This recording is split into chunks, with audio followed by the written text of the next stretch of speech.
देखिए, बहुत सी मांगे तो देश लेवल की और प्रदेश लेवल की है, मगर हम आज रोहतक कमिश्नरी में ज्यादातर हमारे 4 जिलों के अंदर जो सेम की समस्या, रोहतक में बड़ी समस्या है, झज्जर में बड़ी समस्या है, दादरी भिवानी में भी। और बड़ा दुर्भाग्य है, इसे प्रदेश की राजधानी रोहतक को माना जाता है, क्योंकि मुख्यमंत्री रोहतक से, विपक्ष का प्रतिपक्ष का नेता रोहतक से, मगर 3 साल तक यहाँ फसल मारी जाती है बारिश से, और कोई मुआवजा, 1 रुपया मुआवजा नहीं दिया जाता। सरकार तो ये दावे कर रही है कि हमने सबसे ज्यादा मुआवजा दिया है। बताओ फिर, रोहतक के किसानों में हमने एक आदमी 20 दिन प्रचार करे, हमने एक आदमी नहीं मिला, मैंने एक आदमी सा नहीं मिला, मैंने 10 रुपये मिले। हिसार में मुआवजा मिला, मेहनत करके हमने लिया, सिरसा में मिला, फतेहाबाद में मिला, हमने रोहतक में तो कोई किसान मिला नहीं। जो मुख्यमंत्री ने कड़िया दे रखा हो, प्लीज हम नहीं बता दे, कदे हम गुमराह हो रहे हो। नहीं, पोर्टल भी शुरू किया है, उसको किस तरह से देख रहे हैं आप?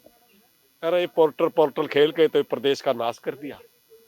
किसानों ने पोर्टल आके मेरा शिक्षा के मामला में लगाओ, आप पोर्टल लगाना है, मेरी फसल मेरा ब्यौरा। अब हमारी फसल का अब तक नहीं है, कोई मेरा था हम के बो वहां। उसके बावजूद हमारे साथ एक छल किया जाता है, हमने पंजीकरण करवा लिया और कहीं से व्यापारियों से सेटिंग करके चावल मंगवा लिया। 75 क्विंटल की एवरेज आई कई मंडियों में। और जब हमने अंबाला के अंदर एक घपला पकड़ा और कार्रवाई की बात करी, तो सरकार के लोग पाए सारे, और कोई कार्रवाई नहीं हुई। ये सारे के सारे अब पोर्टलों के नाम पर बड़े घोटाले किए जा रहे भाई। ये बड़ा खेल है। आज का विषय नहीं था, आज का विषय था रोहतक कमिश्नरी के अंदर सेम की समस्या और इनको किसानों को जो मुआवजा नहीं मिल रहा वो इनके लिए कपड़े उतार कर प्रदर्शन करना क्या करने। अब कपड़े उतार करके कपड़े उतार करके प्रदर्शन करना। देखिए, हमारा एक किसानों का पिछले दिनों एक मीटिंग हुई थी। इस मीटिंग में फैसला हुआ था कि हम अलग अलग कमिश्नरियों पर अपने अलग अलग मुद्दों को उभारेंगे। ये जो कपड़े उतार रहे थे हम और बेल लगा रहे थे, वो बेल कर्ज की थी। ये आपने बैनर भी देखा होगा, हमारे गले में बैनर था। आज का हमारा प्रदर्शन जहां मुआवजे को लेकर के, जमीनों को जो सेम आ रही उनको था, तो आज का हम मुद्दा उभारना चाहते थे कि पूरे देश का किसान कर्ज के नीचे जाल में फंस करके आत्महत्या करने पर मजबूर है। मोदी सरकार एक बार किसान और मजदूर को कर्ज से मुक्ति दे। और एक ही घोषणा पत्र होता है, जब भी चुनाव आते हैं घोषणा करती है पार्टी किसानों को कर्ज मुक्त। कितना कर्ज मुक्त? वो मूर्ख बनाने का पत्र होता भाई।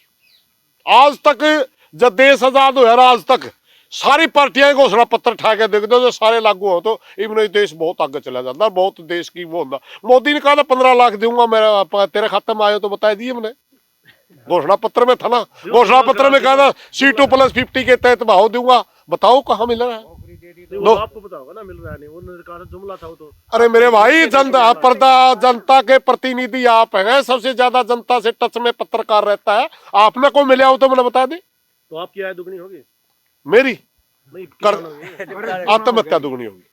किसानों के आत्महत्या के आंकड़े इस सरकार ने बंद कर दिए। जो पिछली सरकार में ये आंकड़े थे वही चल रहे हैं अब तक। जो हम कह रहे 32 मिनट में आत्महत्या करता है, अगर सरकार ईमानदारी से आज सर्वे करवाए तो 15-16 मिनट में आत्महत्या होगी।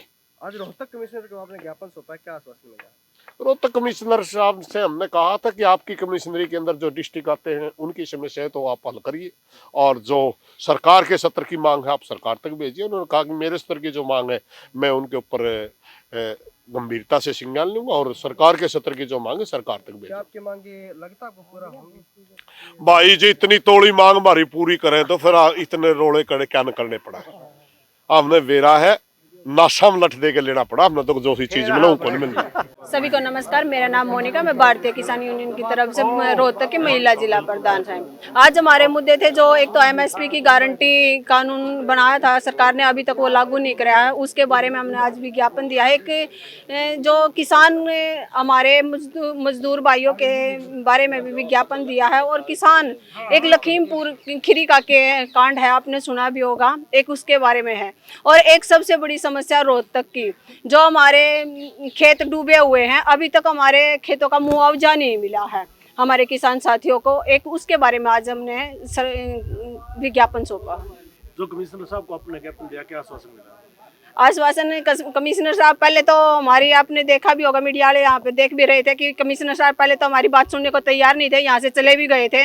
लेकिन हम किसानों की एकता का देखते हुए हमने फैसला किया था, अगर कमिश्नर साहब हमारा विज्ञापन मंजूर नहीं करते तो हम अपना यहाँ पर फूंक कर यहाँ विज्ञापन को चले जाएंगे। लेकिन फिर कमिश्नर साहब ने हमारी बात सुनी भी है और विज्ञापन भी लिया।